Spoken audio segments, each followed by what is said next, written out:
I hope you guys are ready because we are going to be cracking open the last of the Marvel Unmatched sets.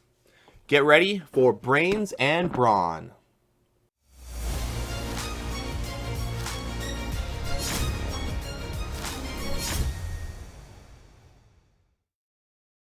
If you're a fan of the channel, consider supporting me on Patreon. For as little as $1 per month, you can help me continue to bring you premier Unmatched content. Unlock exclusive rewards by becoming a patron today.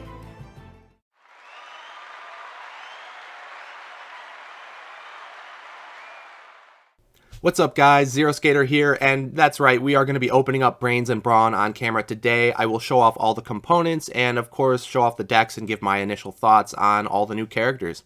And I cannot wait because, as I mentioned, this is the last of the Marvel Unmatched sets, and we sure are going out with a bang because we have Spider-Man, She-Hulk, and Doctor Strange. And I don't know about you guys, but I love Spider-Man, so come on, it's Spider-Man. What more could you ask for from a Marvel set? And it might be a little bit sad for some of you to know that this is the last of the Marvel sets, but I think it's a great send-off because we have plenty of amazing Marvel characters now introduced into the game, and I'm ready for a new IP to roll around, but this sure is a great one to end on, so I can't wait to open it up. And it is up for sale now, so go on to the Restoration Games website. There will be a link in the description below where you can click that link and order yours today. And it does come with a foil pack for each of the characters, I believe, are getting a foil card, so that'll come with your shipment if you order directly from the site. So make sure to order yours today. This is going to be a lot of fun. So as always, guys, be sure to attack the like button if you enjoy the video and subscribe for more Unmatched content. And let's not wait any longer. We will open up Brains and Brawn. Alright, so here we go, about to open up Brains and Brawn. Now, this set was the first set, I believe, to have a different artist do each of the character deck arts. So that's pretty cool. So there's going to be like a unique, style to each one, which is pretty sweet. And for those of you big into the art, the cover here, this beautiful box cover, was done by Joshua Swaby, and he also was the one to do She-Hulk, that deck. And then Spider-Man was done by Oliver Barrett, actually, who did the original Battle of Legends Volume 1. So that kind of set the tone for the classic, unmatched style of art, which is really cool. So I cannot wait to see Spider-Man. And then the Brave Union did Doctor Strange. So different artists for each one is really cool. That'll definitely let this box stand apart from the rest in terms of the art. But let's take a look at these amazing side panels. Oh, this one threw me off because Spider-Man's hanging upside down. Get it? There's Doctor Strange there. And then I really, really like this one with the She-Hulk. The purple and green just goes really nice together. But here is the back of the box as well. Of course, we got Spider-Man, She-Hulk, Doctor Strange. Very strong lineup here. So let's crack this thing open and see what it's all about. Okay, so of course we got the little insert with the, advertisements for all the other Marvel fighters. As you can see, all of the important ones are on this list here. None of them are missing, of course. And then we're going to check out the rulebook real quick. We'll just flip through this. Really cool art there for Spider-Man climbing up the wall. Love it. Lots of Spidey art in here already, I can see. Not really surprising. I'm sure he's going to be a fan favorite. Wow, that's really nice. She-Hulk art there as well.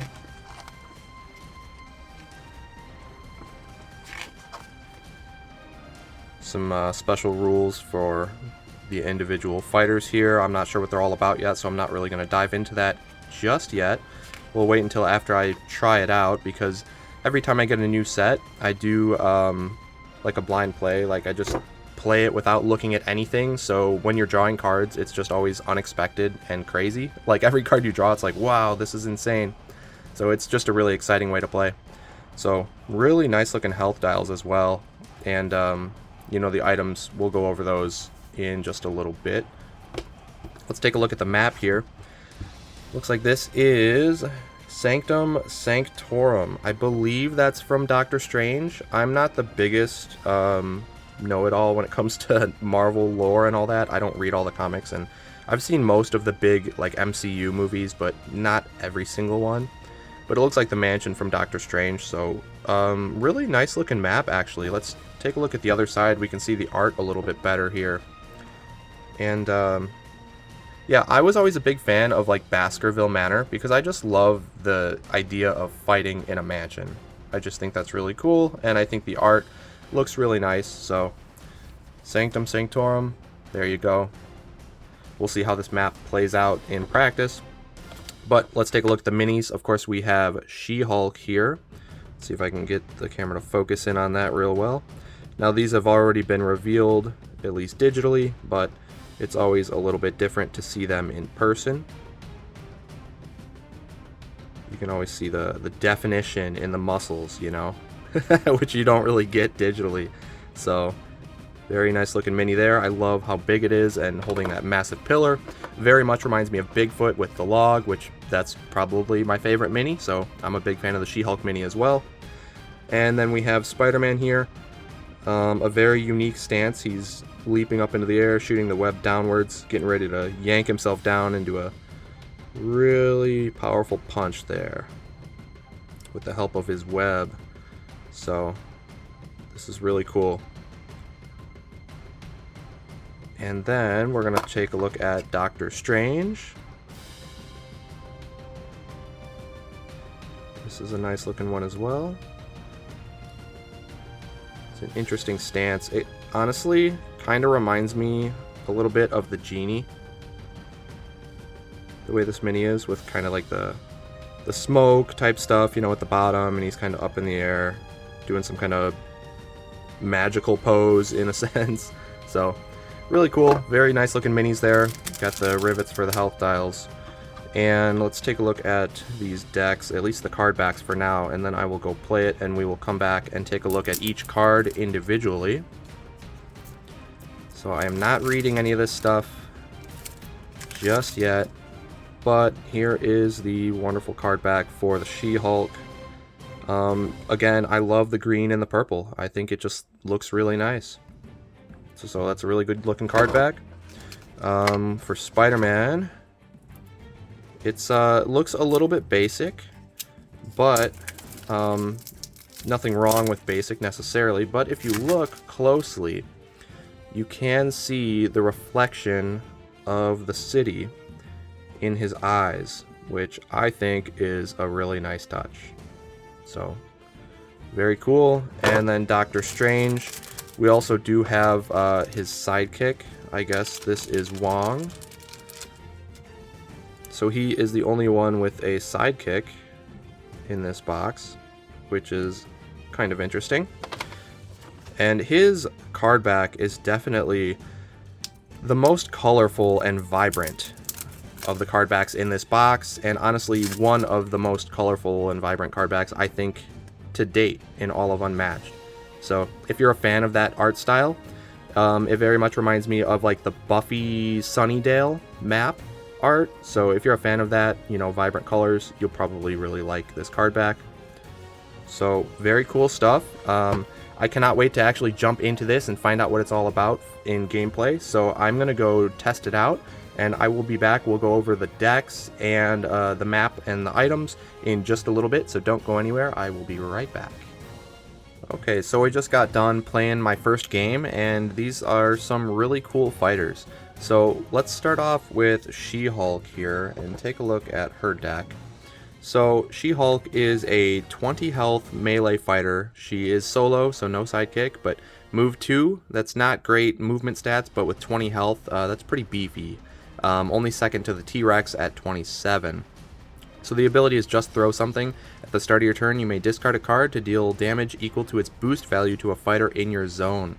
So it's very similar to Medusa's ability, where you are dealing ping damage at the start of your turn, except you have to discard a card, but it's upwards of, as you'll see, 3 damage at the start rather than Medusa's single damage. So very deadly ability if you are pulling this off, but it's going to incentivize the opponents to run away from you so that they do not start in your zone.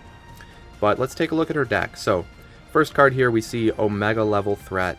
So it's a printed red 5. After combat, if you dealt 2 or more combat damage, your opponent discards 2 random cards. So this card is insanely powerful because at a 5, you're almost guaranteed to win combat. You do have to deal 2 or more combat damage though, so they have to block with a 3 or less in order for you to get the discards, but they are random discards, which is insanely good, as you may know from something like an ambush. So it's a really, really powerful effect, and of course if it gets feinted, you're happy because you dealt 3 damage over their feint. So very strong card, 2 copies in the deck. The opponent is always going to have to think about the Omega level threat. Next up, we have the Savage She-Hulk. So this card is absolutely ridiculous. It's a 3 value attack. It says during combat you may spend an additional action to make this card's value 9 instead. So this is the biggest attack, single card attack we have seen yet in the game. This is just ridiculous, right? You do have to spend an additional action though, so it has to be your first action attack, meaning your opponent has to have ended their turn adjacent to you, which of course they are disincentivized just because of your ability alone. And now tack on this card, they're always going to want to run away from you. But if you can pull this off, this is insane. It can get feinted, but then it's 1 damage over the feint. But again, if they're expecting this and they throw out a feint and you throw your 5, well, you just punish them for 3 damage and you still have the threat of this card looming over them. And it's also a 3 boost value, so that's really important. I believe it's the only 3 boost in her deck, so that's going to be important not only for movement potentially in a pinch, but also for her ability to deal 3 auto damage if the situation comes up. So this card is very, very, very good. Next up, we're going to see Sensational. So this card, red 4, after combat, if you won the combat, you may choose a card from your discard pile and shuffle it into your deck. So with 3 copies of this in the deck, that leaves a lot of opportunity for recursion. And 4s are pretty likely to win combat, right? It's a pretty strong attack. And it's only 1 card being recurred, not 2 like Luke's Still Standing, or 3 like the Reprogram from Winter Soldier. It's only a single card, but it can definitely be useful, especially for getting back something like the Savage She-Hulk for that valuable boost value that it has, as well as that massive damage threat. So this card I think is going to be crucial in the deck for getting some recursion and letting you reuse that 3 boost value from the Savage She-Hulk. So really, really good attack right there. Next card up, we're going to see blues here, Lady Justice. 0 value, but during combat you discard the top card of your opponent's deck, and you increase the value of this card by twice that card's boost value. So it's kind of like the Malcolm card that rips a card off the top of your opponent's deck, except instead of healing, it bumps up this card value. So if you hit even a 2 boost value card off your opponent's deck, this is a 4 value block, which is very, very good, right?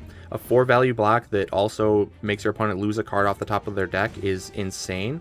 So this is susceptible to like offensive feints and offensive cancels similar, but it's a very, very powerful effect. And with 3 copies in the deck, you're going to have this pretty reliably, so the opponent is going to have a bad time when they attack into you. Next, we're going to see the Defense Rests. A 2 value block. After combat, draw cards equal to the amount of combat damage you took. 2 copies of this in the deck. This may look very familiar. That's because it is in Dr. Jekyll's deck as Scientific Method. So it is literally the same card. It can be useful in a pinch, although I don't think She-Hulk has the action gain or ways to spend all the cards that you may be drawing if you get hit big. So I think this is one of the weaker cards in the deck because you'd rather just play Lady Justice and value block much bigger than this and rip a card off your opponent's deck rather than drawing yourself into more cards. If you really are in a pinch against maybe somebody like T-Rex or something, you're getting aggroed down and you need the draw power, this is great in that case, but in general, I think it's one of the weaker cards in the deck. Next up, we're going to see Versatile Nerve Cluster Strike. Immediately, if She-Hulk is adjacent to the opposing fighter may not leave their space this turn. 3 copies of this in the deck. It's very similar to a Threatening Roar, or Terrifying Roar by the T-Rex. And so this is really good if the opponent attacks you and they want to attack with something like a Leap Away or a Rending Shot, something with a movement effect so that they don't start their turn adjacent or in your zone. This on defense will stop that from happening. So the opponent is always going to have to be very, very cautious about moving in to attack She-Hulk, because if they end adjacent, remember, you not only have your ability that she can throw something at them for auto damage, but of course the threat of the Savage She-Hulk is massive. So this card is going to be really important for She-Hulk to set up that adjacency that she needs for those big threats. Next card we're going to see is Green Energy. So this is a purple 4. After combat, if you won the combat, deal 1 damage to each fighter adjacent to She-Hulk. So there's 3 copies of this in the deck. It's really strong. It's honestly a Savagery from Bigfoot's deck, but a purple instead of a red. So very, very good. It'll also be very helpful against certain matchups where there's a lot of 1 health sidekicks, and you'll be able to ping them off pretty reliably with that card. And it's a great value block as well. Next card we're going to see is Legalese. So 2 value purple, not very high value, but after combat, if you won the combat, your opponent chooses whether you both draw a card or both discard a card. If you lost the combat, you make the choice instead. So at a 2 value, you are likely to lose, in which case you choose whether or not both players draw a card or discard a card. So this could be pretty spooky in certain situations, but it's only a 2 value card, so I think you kind of have an opportunity cost when using this card, because you could just be attacking with a stronger card instead, right? You could be using a 5 value attack, or if you're defending, you could be defending with Lady Justice and save yourself a lot more health. So there's definitely an opportunity cost to using this card, which will make it one of the weaker cards in the deck, but it's a pretty interesting effect nonetheless. And then we have Cease and Desist. So a 1 value purple, immediately cancel all effects on your opponent's card, much like Feint, except it's a 1 instead of a 2. But during combat, if you're attacking, the value of this card is 4 instead. So this becomes a very powerful offensive feint at a 4 value, which is like Big Alice or Angry Achilles attacking with their feints. So that is really, really good. If you defend, it's only a 1 value, but it's still a feint, which is only, you're going to take 1 extra damage than you would from a standard feint. So this is a very, very strong card. It's probably better to attack with in most cases. Maybe you can hit something like a Bewilderment and deal 4 damage and feel really good about that. But defending with it, you'd only want to do it if you're really desperate to cancel an effect, if that is crucial in your gameplay. But really good card overall. Then we're going to see a couple of schemes to round out the deck. We have Double Jeopardy. Draw 2 cards and recover 2 health. 2 copies of this in the deck makes 4 healing, and that's disregarding any recursion that you might get. So that puts you at an effective 24 health, which is just absolutely massive. And this isn't a pass because it does draw you 2 cards, so you're going to have to be a little careful with that. It seems like She-Hulk won't do very good in fatigue, but she is a tank overall. Next card, we're going to see Jennifer Walters, ESQ. Place She-Hulk in a starting space, draw 1 card, gain 1 action. So we have seen similar effects with Black Widow in the most recent King and Country set, where it cares about the starting spaces. And I personally love those effects. I think it's just another aspect of the game to think about and adds a little bit of variety to the effects. And because She-Hulk wants to essentially start her turn adjacent, the opponent has to be careful to never end adjacent to a starting space, because then they can let She-Hulk play this card, go adjacent to them, and attack with the Savage She-Hulk essentially as their first action, because they didn't use 1 to maneuver, since this scheme gains you an action. So the opponent does have to pay attention to the starting spaces to play around this, and I think it's just a really cool effect. Even if you can't get adjacent to the opponent, you're still going to gain an action and draw a card, so you're not losing any value there, and it'll at least get you closer to your opponent where you can then reach them with a single maneuver or a regular maneuver plus boost, whereas otherwise you might just be out of range because all of your boost values are very low, which means you're a max move character of 4, and that's very, very bad in most cases. You do have some exception here where you could move 5 if you boost with the Savage She-Hulk, but you're not going to want to do that most of the time because it has better uses with your ability or just as an attack. So this card will definitely help you out to get closer to your opponent in those situations. And the last card, which is one of the best cards in the deck, honestly, is Leap Toward. So much like Leap Away, you're leaping towards. So the scheme says move She-Hulk up to 4 spaces. She may move through opposing fighters, and then if she's adjacent to an opposing fighter, you gain 1 action. So this is going to be the card that's going to set you up most often for all of your big plays. You're going to use this as your first action, move towards the opponent, leap towards them, sorry. and end adjacent to them, gaining your action, essentially starting your turn adjacent, which will let you trigger the Savage She-Hulk on offense. So it's not going to let you trigger your ability to throw something at them for auto damage, but it is going to set up the Savage She-Hulk, and when you're threatening this card, the opponent wants to feint it, and that's where an Omega level threat attack would come in clutch, because you can deal 3 damage over their feint and feel really good about that. So the mind games come in when you have this card online. And how do you do that? Well, Leap Toward is going to be one of the best ways to set that up. And it does let you move through opposing fighters as well, so against those annoying 1 health sidekick decks, or just sidekicks in general, you'll be able to get to the actual hero to deal your damage. So this is definitely going to be a key card in the deck, and probably a card you want to recycle more often than not with Sensational, if you can trigger that, because I think you're really going to need the movement in order to make the most out of all of your combat cards, because they're very, very strong as long as your opponent is engaging with you. And if they're not engaging with you, you're going to have a bad time, because everything is just turned off, right? You don't get to throw something for auto damage. You don't get to trigger Savage She-Hulk. You may not even be able to attack them in that turn if they double maneuver away, if they're a move 3, right? Because that makes 6 spaces depending on the map layout. So she's going to be good on tighter maps. She's going to want to force the opponent into a position where the opponent has to approach her, which off the bat, I think at default, your opponent does have to approach her, because even though she doesn't really have much of a fatigue game, she does have 20 starting HP, so that makes 24, well, not effective 24, because if you're talking fatigue, you don't want to be drawing the 2 cards from the healing scheme. But still, starting health of 20 is massive, so the opponent is going to have somewhat of initiative to have to come approach you. And also, important to note that Leap Towards, if you don't end adjacent to an opposing fighter, you don't gain the action. So, in a pinch, that card can be used as a pass, which could be crucial depending on the way this character shapes up and the way the counterplay evolves around her.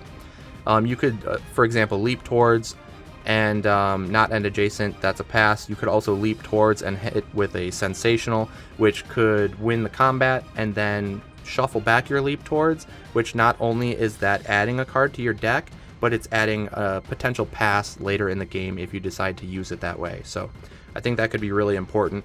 But overall, this deck is just very menacing. She's got a lot of really good cards. She's got a ton of health, great values, great effects overall, and is a very threatening character to be sure. So can't wait to find out how this actually plays out in testing, but let's move on to the next fighter, being Spider-Man. Okay, so next up is Spider-Man. Spider-Man is a melee fighter with 15 health, move 3. His ability is, of course, the Spidey Sense. And when an opponent attacks Spider-Man, before you play a defense card, they must tell you the printed value of their card.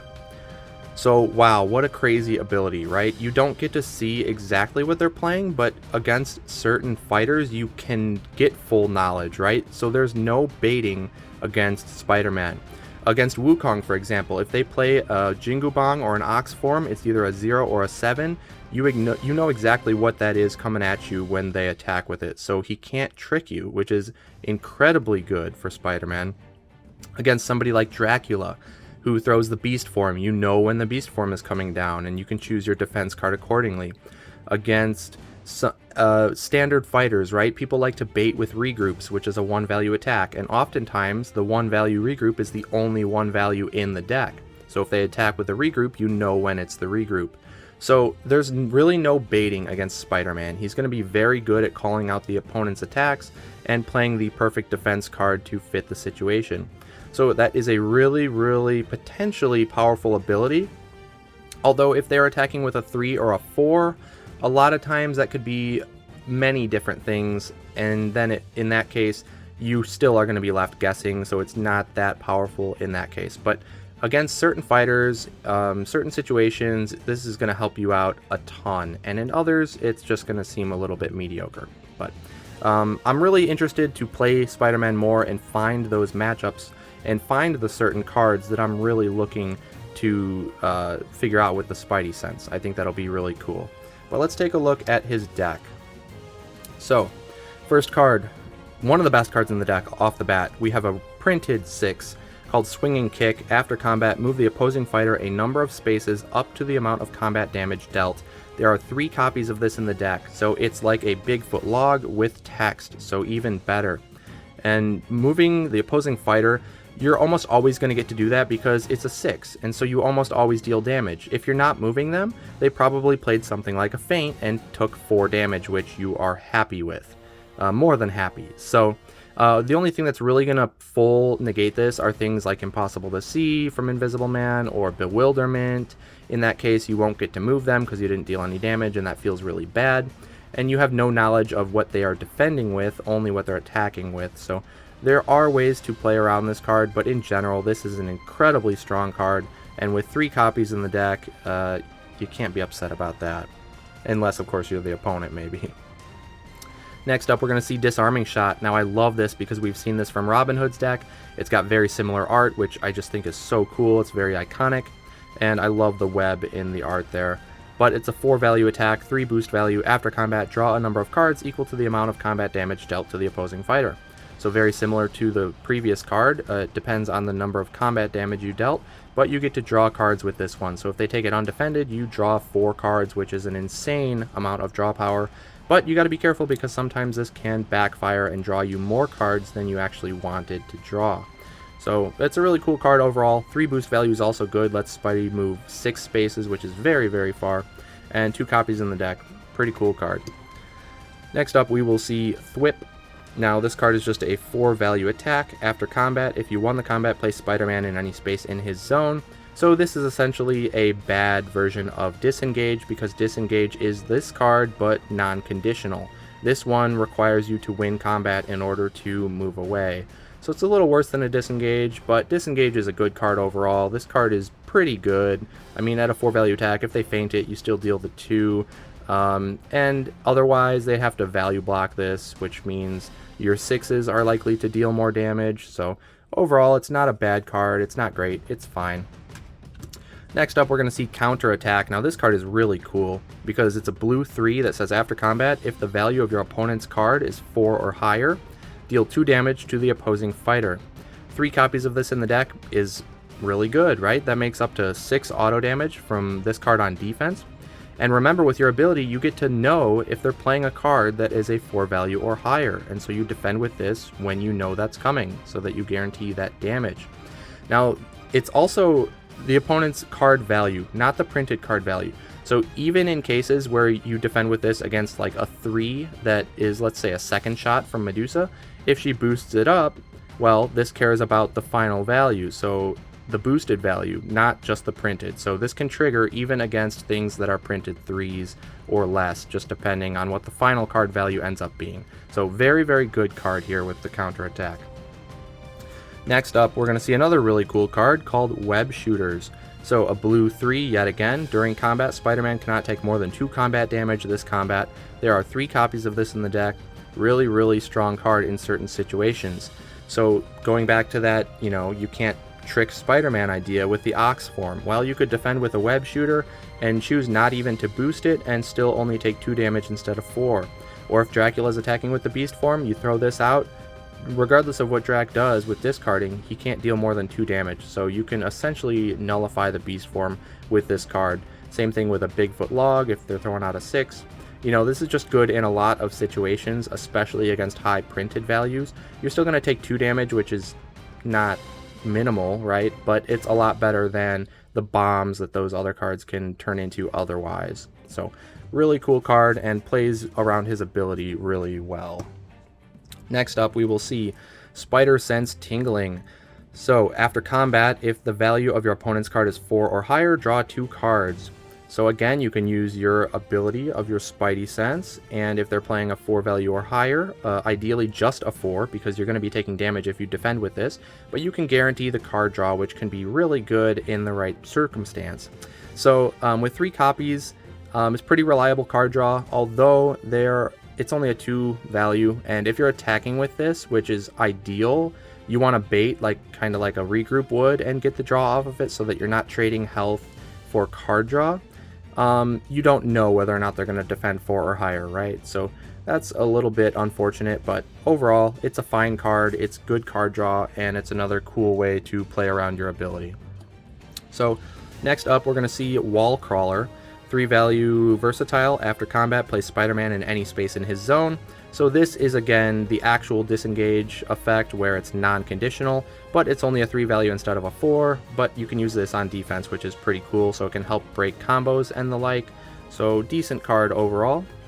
And then next up we're going to see Snark, yet another card we've seen in Robin Hood's deck. So 3 value versatile. After combat, if Spider-Man is adjacent to the opposing fighter, draw 1 card. So pretty reliable source of card draw, at least in melee matchups. You could attack with this as well if you want to just knock out one of their defenses and draw, but most likely I think you're probably using this to defend with, but Snark is not a bad card overall. Next up, we're going to see Right in the Face. This is actually his only printed 4 for defense, and it says immediately your opponent can't draw cards this turn. So this is a really interesting effect. It could be really good if they attack you as their first action with, let's say, a low hand count, and then they plan to attack and then move away and hopefully draw into more defense. Well, they can still move away from you, but they don't get to draw any cards when they do their maneuver on their second action because of this card effect. So pretty interesting effect. We haven't seen something like this in the game quite yet, but I could see some situations where this could be very strong.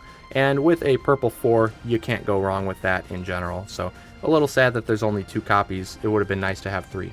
But last but not least, we're going to see Momentous Shift. So this card is, you know, the same shift that we know and love, except this fist is going downwards instead of upwards because Spidey likes to hang upside down. So love the art on this. It's classic, right? And especially Oliver Barrett doing the Momentous Shift style, which he initially created in Battle of Legends Volume 1. Just really cool to see like the Spider-Man version of this. But yeah, if you started this turn in a different space, the value is 5 instead. It's a great card to maneuver and attack with.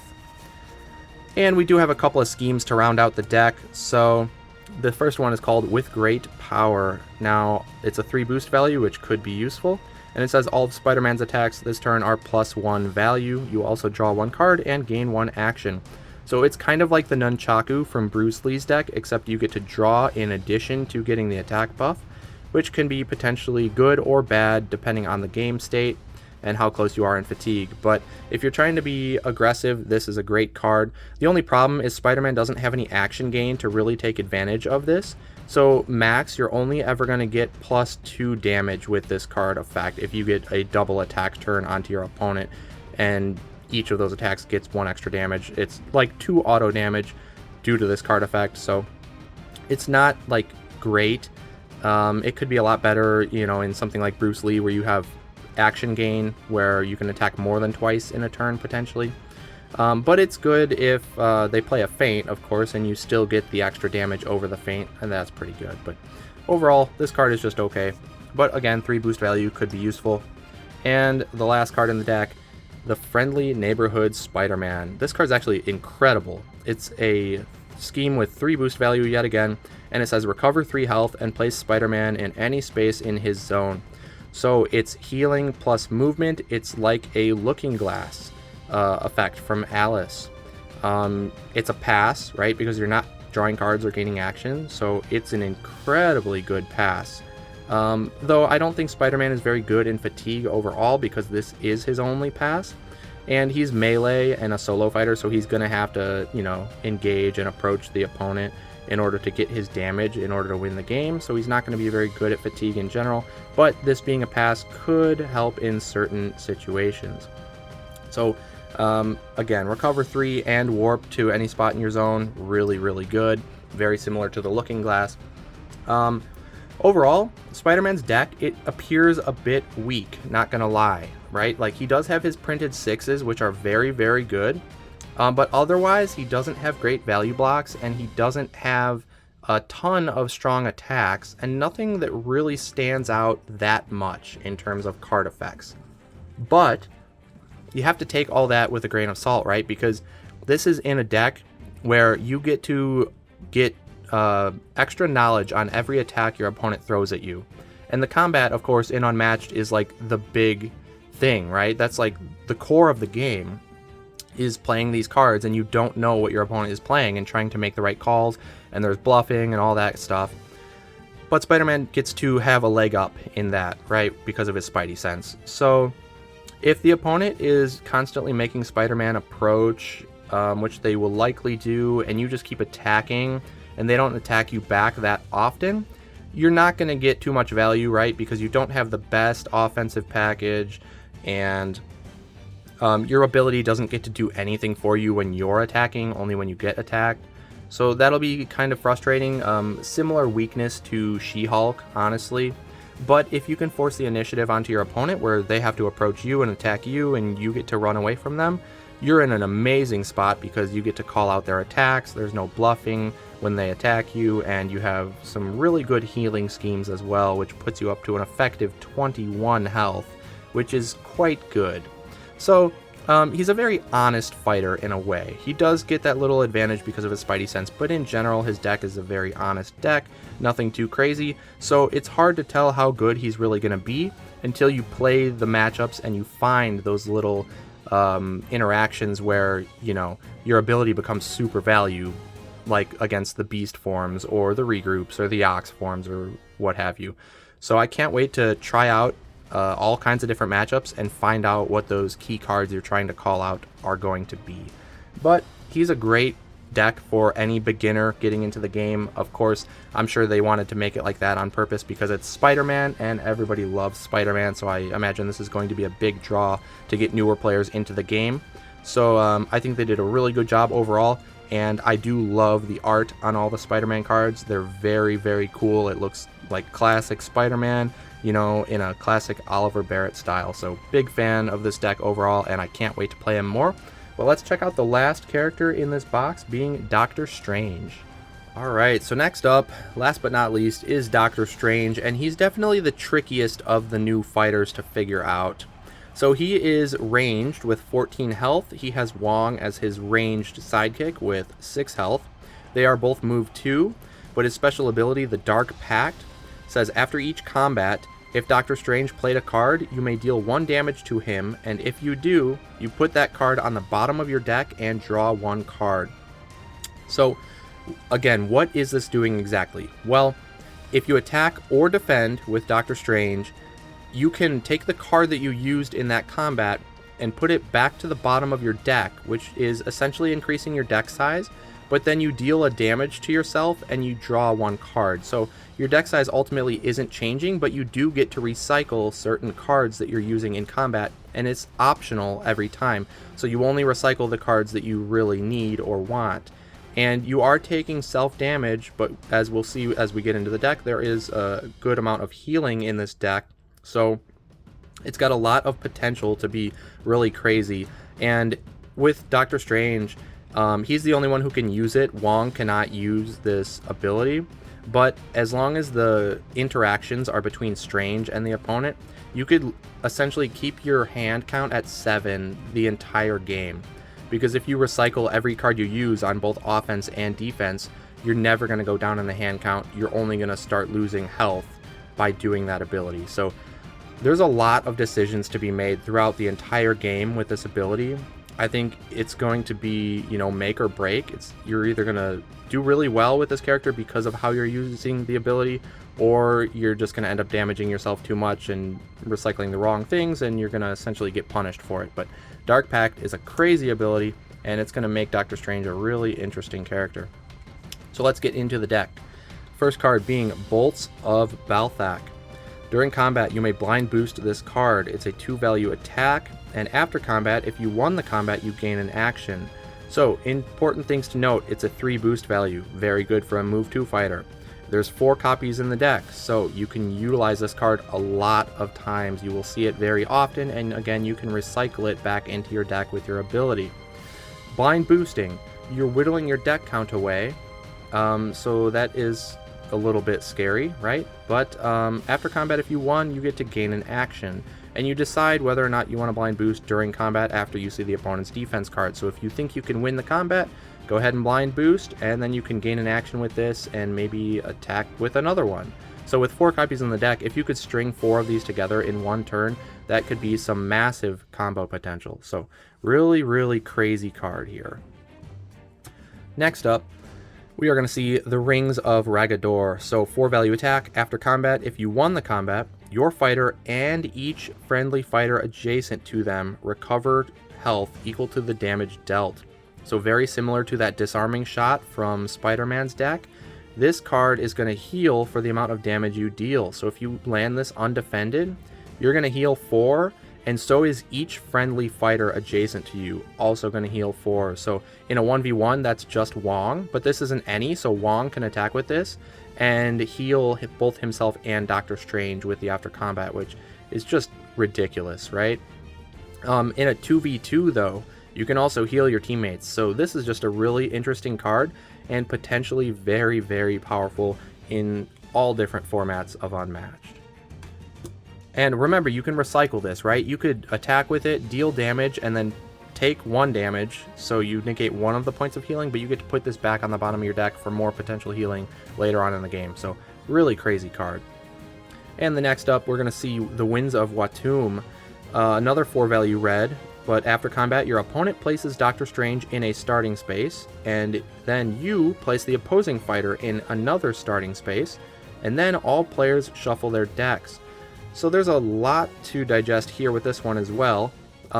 Your opponent is going to pick first and put you any starting space, then you get to put them in any starting, and all players shuffle decks, and that includes friendly players, teammates, right, in a 2v2, or the people not involved in the combat in a free-for-all.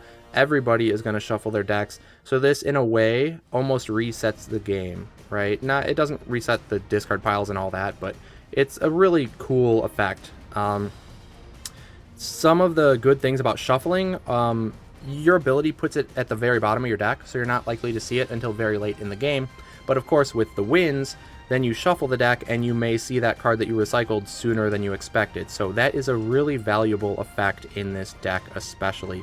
And against certain things like Wukong's Fiery Eyes that puts a card at the bottom purposefully that you might not want there, this is going to let you shuffle the deck to try to find it sooner. So shuffling the decks is actually a very good effect and shouldn't be underestimated. So really, really cool card there. Next up, we're going to see the only defense card in the deck is a blue 2 called the Mists of Munapur. Now, there's a lot of text on this one, so get ready. It says immediately, discard your opponent's card. They reveal cards from their deck, and if they reveal an attack or versatile card that they can play. They play that card and randomly put the rest of the revealed cards on the bottom of their deck. So, wow. Immediately, your opponent has to switch their attack into something that they didn't necessarily want because it's essentially random being pulled from the deck. Now, if they played something like a beast form, oh, sorry, Drac, your beast form is discarded and you're going to attack with something else, which will likely be, a dash. So that is just really good against certain cards in certain matchups. It could totally nullify their main attack card, win condition, bomb. So this is just a crazy card in every way you look at it. It also is going to put the rest of the revealed cards on the bottom randomly. So you're going to shuffle those revealed cards, but put them at the bottom. So if you only reveal, 1 or 2 cards, you know that those cards are going to be stuck on the bottom unless, of course, you play the Winds of Watum. So in a case where this card reveals a key card, like a key scheme, let's say Phoenix form against Wukong, and you don't want him to find the Phoenix form until the late game, maybe you don't want to attack with Winds of Watum, right? Because you don't want to shuffle the deck, so you purposefully don't attack with this anymore. And you know that Wukong is not going to find his Phoenix form until the very, very end, which could essentially win you that game, right? So there's just so many crazy interactions with this card. I think it is one of the coolest cards in the game, and potentially very, very powerful. Now, there are moments, too, where this is going to backfire, though, because it's essentially random. You could have Drac baiting you with, a feeding frenzy, and it turns out you play this, and you pull out his beast form, and he gets to beast form you over a blank 2, essentially. So it can backfire. It's a just pretty chaotic card overall, and I can't wait to see all the ridiculous interactions that happen because of this card. So let's move on. Next card is the Cloak of Levitation. This card is insanely good. It's a 2-value versatile. During combat, if Doctor Strange is adjacent to the opposing fighter, ignore the value on your opponent's card. So it's like an impossible to see from Invisible Man in a way. You know, it's kind of like the Big Eyes from Little Red. It's only a 2 instead of a 3, but wow, is this good. Now, remember, you're double ranged, so you do have to get in close in order to trigger this ability, but if you're against a melee fighter, this will always full block if you use this on defense. And if you have to like go approach them and be adjacent, if they're maybe sitting in a pocket of a zone where you can't get more than one space away, then you have to be adjacent regardless. And then this will, you can attack with it and full negate their defense card. And because of that threat, they might decide not to even defend, and maybe you baited and you hit with the Rings of Ragador undefended and you get 4 healing because they were expecting the Cloak of Levitation.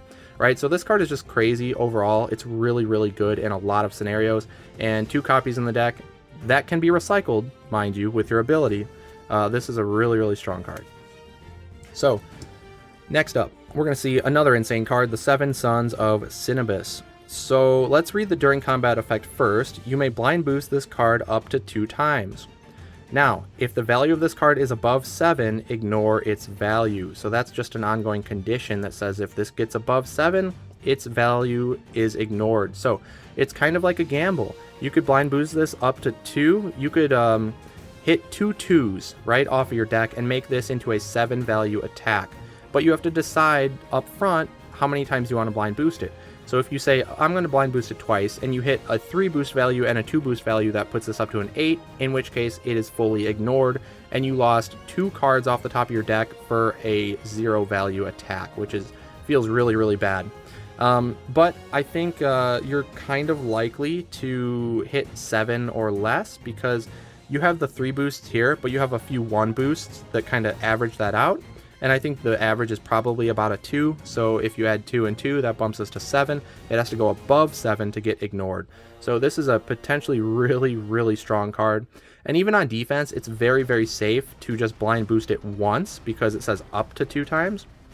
And you can expect minimum 4 value, but upwards of 6 value defense with, I think, a pretty reliable 5. So a very, very good value block with this card. This just has crazy potential in a lot of scenarios. Next up, we're going to see the Master of Camouflage. So it's only a 2-value versatile that says during combat if Doctor Strange and Wong are adjacent, this card's value is 4 instead. So that's a good value block, right? But you have to have them adjacent. But it isn't any, so if you can pair them up at all times, this will always be live, and having a 4-value block for both Strange and Wong is potentially very good. So nothing too insane with this card, but it is good in the right circumstances. Next up, we're going to see Wong's only specific card for him. It is Steadfast Disciple. It's a 2-value versatile. It says after combat, if Wong is adjacent to the opposing fighter, you deal 1 damage to the opposing fighter and draw 1 card. So it's nothing too crazy. But if they come up and attack him, you can deal some auto damage on defense, and it keeps up a little bit of card draw. Again, nothing crazy, but it's an okay card. And being the only card that's specific to Wong, it means that you don't care too much if he gets defeated early, because you're only really losing out on these. And the ability to change your Master of Camouflage into a 4, which again is just not the most important thing. So he's pretty disposable, but he's got a decent little card to use. And then we're going to see 2 standard feints, not your full playset of 3, but you do have the 2, which is better than nothing. And yeah, it's feint, so you can't go wrong with that. And again, you can recycle it, remember. So you could use your ability and have actually almost infinite, not infinite because you're going to be taking damage, but a big number of feints if you really needed to in a certain matchup. And then we're going to see a couple of schemes. So the Eye of Agamotto says shuffle your hand into your deck, and then you're going to draw 5 cards and gain an action. So this card is one of the craziest cards in terms of a tempo swing, right? Because you could use this when you have 1 card, this is the only card left in your hand, and you play this and you end up drawing 5 and gaining an action, and you just got a full refuel out of nowhere. So insane card, and it's definitely not a pass, it's anything but. Let's see, I guess if you're at 7 cards, you play this, you shuffle in 5, you draw 1, gain an action. So the action gain translates essentially into a card draw, so it evens out in that case. So yeah, it's no fatigue card, but this is going to be really good if you're getting pressured by somebody like the T-Rex or the Raptors, and it can be a crazy reset. And then we're going to see the last card in the deck, No, Really, I'm a Doctor.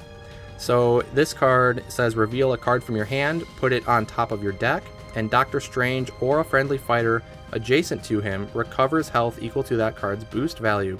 So he really is healing like a doctor should. 3 boost value is important to note as well. He doesn't have too many of those. It's just this and the Bolts of Balthak that are the 3 boosts. So being a move 2, you might need to move 5 at certain times. So important to keep that in mind. But this card is actually a really strong pass, right? It's like a super pass because not only are you spending an action to heal yourself by upwards of 3 health, but you're also putting a card from your hand on top of your deck as cost to do this, so that's like adding to your deck count for fatigue. So I don't think he's going to be like a fatigue fighter at all, but you also don't want to burn out too fast, so I think having a couple of these can definitely work out well in terms of keeping your deck size healthy enough to where the opponent maybe has to approach you and can't just run the whole game. So Doctor Strange is definitely going to be the biggest puzzle of all the fighters. I have no idea how strong he's actually going to end up being. He could be very, very strong in the right hands, but I think it's going to be really difficult to play him optimally because you always have so many decisions to make. When fighters have abilities that don't come into play super often, right, it makes them easier to play. That's why Bigfoot is a lot more difficult to play than he might look at first glance, because at the end of most of your turns you have a decision to make whether or not you want to draw a card or not, and that can make or break the game in the long run when you're playing competitively, and every little decision matters. So with Doctor Strange, I mean, amplify that, right? Because it's every single combat that he's involved in on both offense and defense. So that could be upwards of like, you know, on average 2 combats per each of your turn and your opponent's turns. So in one turn cycle, you could have had to make that decision 4 times. And it's going to be really hard to make the right call each of those times. So I think it's going to take a lot of experience to really pilot him well, but he has some crazy potential if you do so. And not to mention, he's just a ton of fun regardless. I think he's got some of the craziest card effects and a lot of unique stuff that we haven't seen anything like it so far in the game. So really, really cool overall. I can't wait to try him out some more. Alright, so finally let's take a quick look at the item tokens. So this first one, this scheme token here, what is this? Well, this is the Brazier of Bomb Goliath. I have no idea how that's supposed to be pronounced, but you get to play a scheme from your deck as a free action. So this is really crazy. You do have to spend an action to use the scheme token, of course, but then you get to just pull a scheme out of your deck, and it's like as if you played that scheme when you spend this token. So that can be really, really impactful in certain matchups, like let's say Wukong gets to pull his Phoenix form right out of the deck and get it into rotation ASAP so that you can start recurring it with 72 transformations. Or let's say, you know, you're Bigfoot and you really just need the Jackalope horns before Jack gets killed off, so you can pull that Jackalope horns out quick. There's so many different cool uses for this scheme that I think it's going to be fun experimenting and finding those. But wow, what a crazy scheme token here. Next one, we're going to see, what is this ring? This is the Astral Ring. Move each fighter up to 1 space. So nothing too impactful, but it's like a mini Command of the Storms from Merlin. This is a pass because you're not drawing or gaining action. You get some movement, which can be nice. And I think this will be more impactful in something like a 2v2 or a free-for-all where you can manipulate where fighters are before they get a chance to move away from that space, right? In a 1v1, you could use this to move them towards you and you towards them for an attack, but you also, in that case, could have just done a simple maneuver and done that just as well. So it's going to be definitely more impactful in 2v2s and free-for-alls and whatnot, but it's a neat little effect, but definitely one of the weaker tokens here. And What is this last scheme? Well, it's the Daily Bugle. So, what does the Daily Bugle do? It says, draw 3 cards, put a card from your hand on the bottom of your deck. So, that's some crazy card draw. It's very similar to these, what is that one? I don't remember the name of it, but it's in the Redemption Row where you discard your hand and draw 3. Well, this one you don't have to discard. You get to draw 3 and then put any card on the bottom. It doesn't have to be one of the cards you drew. It could be one of the cards that were previously sitting in your hand. So if you have some dead card in your hand, you know, something like a regroup or whatever that's not very impactful, go ahead and bury that and you get to swap out for some more valuable cards, and you get to dig deeper into your deck. So it's a great draw scheme. I think in comparison to some of the most recent items that we've seen in these Marvel sets, these scheme tokens are pretty tame. They're still a lot of fun though. I'm a big fan of the tokens in general. I think they add a lot of considerations. They're fun to play around, see the different strategies and cool things you can do with them. So I'm a big fan. I know not everybody enjoys them, but I like them, and these ones seem pretty fair. And we'll just show off these ones as well. We have Black's Law Dictionary. That's a +1. We have, what is this axe here? This is the Axe of Angarumus. Don't know if that's right, but lastly we have this cool looking sword. This thing is the Dragon Fang. So 1 + 2 and then 2 + 1s. So pretty cool items overall, lots of fun to experiment with them. And this set has just honestly been really fun. There hasn't been anything about this set that I felt was too broken. We didn't have any crazy knee-jerk reactions to this set like some of the other things as of late. And I think people are really going to enjoy this. It seems pretty well balanced, seems relatively strong without being overpowered, and it's, I think, a great starting set as well. Like, if you haven't played Unmatched before, but you love Marvel and you want to jump into Unmatched because it's a Marvel game, this is definitely the set for you. Because the characters are all a lot of fun, very thematic, and there's great art, and everything about the set is just really high quality. So I'm very happy with how the set turned out.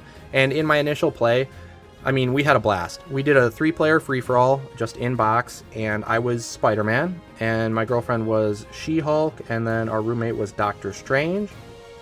And it was a lot of back and forth. I ended up dying because She-Hulk, I maneuvered and attacked She-Hulk with my thwip, which I expected me to get away from her, and actually I was here, so I maneuvered up.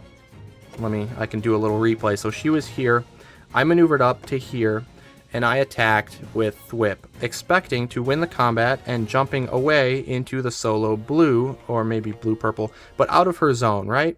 But no, she plays the defense that says immediately I am stuck in my place. So even though I win the combat with thwip, I can't move away. She proceeds to attack me, and I say, okay, what's your card ability, or not ability, what's your card value? Because I have my Spidey sense. And she says 3. And I'm like, looking at my hand, and it's the counter strikes, or whatever that card is, the blue that says if your opponent's card value is 4 or higher, you deal the 2 auto damage. So I was like, okay. I had 2 of those and a momentous shift in hand. So I was thinking, this kind of sucks because I'm wasting my blue and I'm not even going to deal any damage. Now, I was at 6 health at the time. So I'm like, oh, it's only a 3. Okay, as much as I don't want to play this, I'm going to play my counter punch or counter strike. And it's only a 3 and I'm not going to get the auto. She flips her card. I haven't seen this yet, mind you, because we did it without looking at the decks. And it's the Savage She-Hulk, and it says you may spend an additional action to make this card value a 9.